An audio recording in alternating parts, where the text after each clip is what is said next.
were you bitten by the bug of robotics and electronics, and how did all of that come about?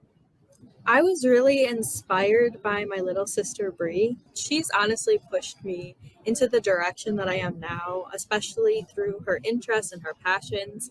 The goal is for students to be able to customize robots to reflect our cultures and communities, to take it home with their family to learn our languages, learn how to wire robots, learn how to solder, 3D print, all those types of things. I think it's so important to have an anti-gatekeeping approach to STEM education and to never assume that because somebody is new that they don't have the aptitude for it. You cannot in this industry be self-made.